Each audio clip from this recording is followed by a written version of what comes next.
कक्षा 7 की जो अभ्यास पुस्तिका है भाषा भारती अर्थात हिंदी के पाठ 3 के प्रश्नों के उत्तर लिखेंगे। ये देखिए पाठ 3 मेरी वसीयत, और इसके जो लेखक हैं जवाहरलाल नेहरू। ये संस्मरण विधा का पाठ है, तो इसके हम प्रश्न उत्तर लिखेंगे। देखते हैं पहला प्रश्न।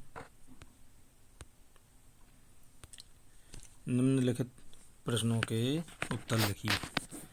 प्रश्न नंबर 1 है, नेहरू जी ने अपने दोस्तों और साथियों के लिए क्या बातें कही हैं? उत्तर है इसका, नेहरू जी ने अपने दोस्तों और साथियों के साथ अपने कार्य अनुभव को बांटते हुए लिखा है कि बेशुमार दोस्तों और साथियों के उनके ऊपर कई एहसान रहे हैं। वे बड़े बड़े कामों में एक दूसरे के साथ रहे, मिलजुल कर काम किए तथा सफलता के सुख व असफलता के दुख दोनों में शामिल रहे। अगला प्रश्न है, गंगा नदी से नेहरू जी की कौन कौन सी भावनाएं लिपटी हुई हैं? उत्तर है, नेहरू जी ने गंगा को बेहद करीब से और लंबे समय तक देखा है। इससे उनकी अनेकानेक भावनाएं लिपटी हुई हैं। गंगा के प्राकृतिक सौंदर्य, उसके पल पल बदलते स्वरूप व पग पग परिवर्तित होते मार्ग के मनोरम दृश्य सदैव स्मृति पटल पर ताज़ा रहते हैं। गंगा जनता की सर्वप्रिय नदी है। वह तो भारत की प्राचीन सभ्यता का प्रतीक रही है। वास्तव में नेहरू जी के लिए गंगा मात्र एक नदी न होकर भूत को वर्तमान के मार्ग से होते हुए भविष्य को जोड़ने का एक जीवनदायक स्रोत है। अगला प्रश्न तीसरा, नेहरू जी ने विभिन्न समय और मौसम पर गंगा का मनोहारी चित्रण किस प्रकार किया है? ये देखिए, का सुबह के समय, खा शाम के समय, गा सर्दी के समय। तो उत्तर है, नेहरू जी ने विभिन्न समय और मौसम पर गंगा का मनोहारी चित्रण करते हुए लिखा है कि उन्होंने सुबह की रोशनी में गंगा को मुस्कुराते उछलते कूदते देखा है, और देखा है शाम के साय में उदास काली सी चादर ओढ़े हुए भेद भरी सर्दी में सिमटी सी आहिस्ते आहिस्ते बहती गंगा अत्यंत सुंदर दिखाई पड़ती है। यह प्रश्न। अगला प्रश्न है चौथा, नेहरू जी ने अपनी वसीयत में मरने के बाद भस्म को कहाँ कहाँ डाल देने की इच्छा व्यक्त की है? उत्तर है, नेहरू जी ने अपनी वसीयत में मरने के बाद अपनी भस्म में से मुट्ठी भर गंगा में डालने तथा शेष हिस्से को भारत के उन खेतों में बिखेर देने की इच्छा व्यक्त की है जहां भारतीय किसान अपनी जी तोड़ मेहनत से अन्न उपजाते हैं। अब भाषा अध्ययन करेंगे, ग्रामर का भाग। निम्नलिखित शब्दों का शुद्ध उच्चारण कीजिए और लिखिए। ये देखिए, ये जो शब्द दिए हैं, मोहब्बत, बेशुमार, एहसान, तो इन शब्दों का हमें पढ़ना है सही तरीके से। शरीक, ताल्लुक, पौराणिक, स्मृतियाँ, फक्र, उत्तराधिकार, प्रेरणा, दरख्वास्त, पुष्टि और ये श्रद्धांजलि। इनको हमको पढ़ना है और लिखना है। प्रत्येक शब्द को ठीक ठीक उच्चारित करके सुंदर हस्तलेख में सावधानी पूर्वक लिखिए। अगला प्रश्न है दूसरा, ना और भी उपसर्ग जोड़कर शब्द बनाइए। उत्तर, ये देखिए, ना और भी, तो ये ना से बन जाएगा ये कामयाबी, कामयाबी।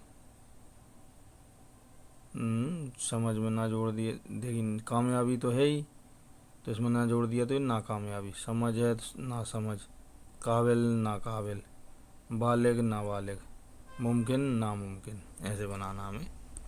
अगला है, ये देखिए, देश तो है, बी जोड़ना है, तो ये हो गया विदेश। योग में भी जोड़ेंगे वियोग, जय में भी जोड़ेंगे विजय, राग में भी जोड़ेंगे विराग, ज्ञान में भी जोड़ेंगे विज्ञान। तो ऐसे बी और ना शब्द जोड़ के हमें, बी और ना अक्षर जोड़ के हमें नए शब्द बनाना। तो ये बन गए हैं। अब अगला प्रश्न देखेंगे, तीसरा। निम्नलिखित शब्दों का अर्थ स्पष्ट करते हुए वाक्यों में प्रयोग कीजिए। तो हमें नीचे शब्द दिए उनका वाक्यों में प्रयोग करना है। ये देखिए, अस्थियाँ, परंपरा, विजयगान, स्मृतियाँ, प्रेरणा, उत्तराधिकार। तो हम पहला अस्थियाँ, अस्थियों का मतलब होता है हड्डियाँ, इसका प्रयोग करेंगे। वाक्य प्रयोग है, नेहरू जी की अस्थियों को पवित्र गंगा नदी में विसर्जित किया गया। दूसरा है खाग, परंपरा, इसको कहते हैं रीति रिवाज, इसका वाक्य में प्रयोग है, अतिथि का देवता के समान स्वागत सत्कार भारतीय संस्कृति की प्रमुख परंपरा है। अब विजयगान, विजयगान का मतलब होता है जयगान। वाक्य प्रयोग है, छत्रपति शिवाजी का विजयगान पूरे भारतवर्ष में होता था। अब घा स्मृतियाँ, यादें। वाक्य प्रयोग है, वीर पुरुषों की मृत्यु के पश्चात भी उनकी स्मृतियाँ मानव मस्तिष्क में सदैव बनी रहती हैं। अणा, प्रेरणा, उत्साहित करना। वाक्य प्रयोग है, सुरेश के बड़े भाई ने उसे वार्षिक परीक्षा में सर्वोत्तम परिणाम लाने के लिए भरपूर प्रेरणा दी। अब है अणा के बाद चा, उत्तराधिकार, बाद में प्राप्त होने वाला अधिकार।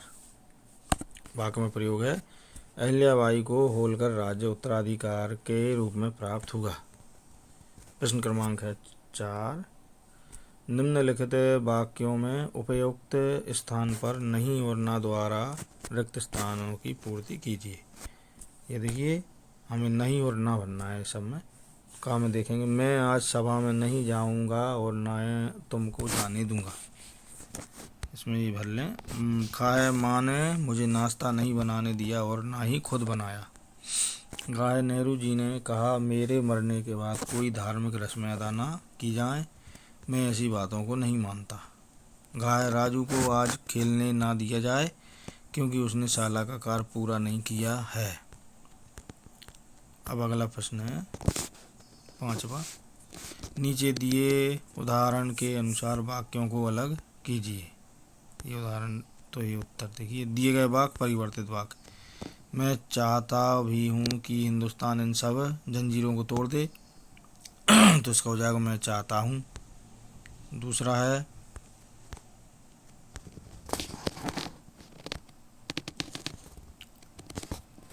मुझे यह भी अच्छी तरह मालूम है कि मैं इस जंजीर की एक कड़ी हूँ, तो हिंदुस्तान इन सब जंजीरों को तोड़ दे।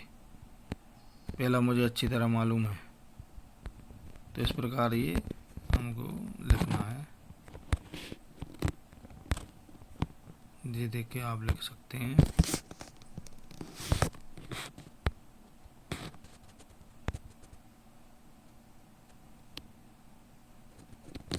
अब अगला है प्रश्न नंबर 6।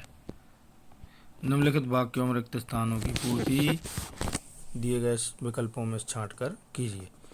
देखिए, प्राचीन सभ्यता का प्रतीक रहा तो गंगा आएगा, गंगा प्राचीन सभ्यता का प्रतीक रहा, और दूसरा सही है इसका। कहा है, पुराण में एक प्रत्यय लगाकर पौराणिक शब्द बनता है, इसमें एक आएगा, एक पर टिक कर लें और इसमें रिक्त स्थान में भर भी लें। कहा है, बेशुमार शब्द में बे उपसर्ग है, तो बे लिख लें और टिक भी कर लें। अगला प्रश्न है,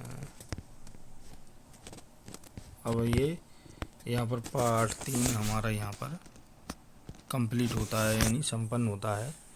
यदि आपको हमारा ये वीडियो अच्छा लगा तो वीडियो को लाइक करें और हमारे चैनल को सब्सक्राइब ज़रूर करें। कमेंट सेक्शन में जाके आप अपने महत्वपूर्ण सुझाव भी हमें भेजें और बेल आइकन को भी दबाएं, प्रेस करें, ताकि आगे आने वाले वीडियो के नोटिफिकेशन आपको समय पर मिलते रहें। धन्यवाद। जय हिंद, जय भारत।